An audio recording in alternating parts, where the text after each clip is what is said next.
पंजाब की संगरूर लोकसभा सीट पर इस बार कौन जीत का परचम लहराएगा? जी हां, पंजाब के सीएम भगवंत मान ने लगातार 2 बार संगरूर से लोकसभा चुनाव जीतकर नया इतिहास रचा था। दोनों ही बार उन्होंने 1 लाख से ज्यादा मतों से जीत दर्ज की थी। 2022 के विधानसभा चुनावों में क्षेत्र की सभी 9 विधानसभा सीटों पर आम आदमी पार्टी ने जीत हासिल की थी। वैसे संगरूर लोकसभा सीट को भगवंत मान का गढ़ भी माना जाता है और इसी लोकसभा सीट पर उपचुनाव 23 जून को है। आम आदमी पार्टी के लिए ये उपचुनाव कई मायनों में अहम है। एक तरह से संगरूर उपचुनाव आपके लिए लिटमस टेस्ट की तरह है। वैसे विधानसभा चुनाव के प्रदर्शन को देखते हुए आपको उम्मीद है कि वो आराम से संगरूर सीट पर जीत का परचम लहरा देगी।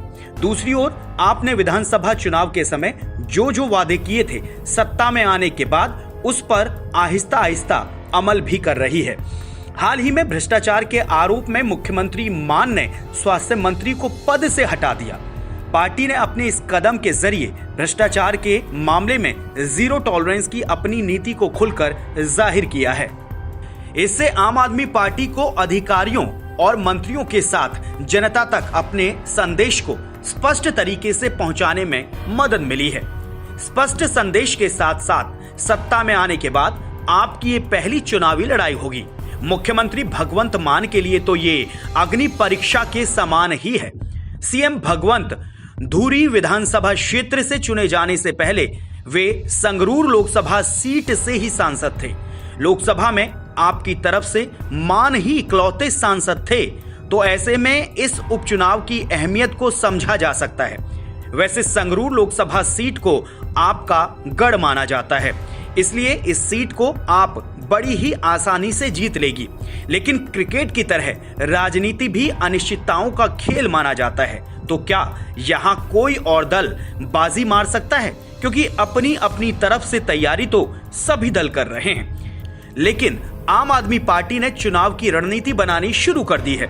बता दें, इन दिनों शहर के बरनाला चौक पर मुख्यमंत्री भगवंत मान की बहन मनप्रीत कौर के पोस्टर भी लगे हुए हैं, जो चर्चा का विषय बने हैं, क्योंकि पोस्टर्स में आप कार्यकर्ताओं ने उन्हें चुनाव में उम्मीदवार दिखाया है, जबकि पार्टी ने अब तक अपने उम्मीदवार की कोई घोषणा नहीं की है। हालांकि राजनीतिक गलियारों में चर्चा है कि सीएम मान की बहन मनप्रीत कौर टिकट की तगड़ी दावेदार हैं। मनप्रीत विधानसभा चुनाव में भी बेहद एक्टिव रही हैं, लेकिन हो सकता है कि मनप्रीत के नाम पर पार्टी के नेता सहमत ना हो, क्योंकि अगर उन्हें टिकट दिया जाता है तो ये पार्टी के संविधान के खिलाफ होगा, क्योंकि आपका संविधान वंशवाद की राजनीति के पूरी तरह खिलाफ है, जहां किसी भी नेता के किसी रिश्तेदार को टिकट नहीं दिया जा सकता।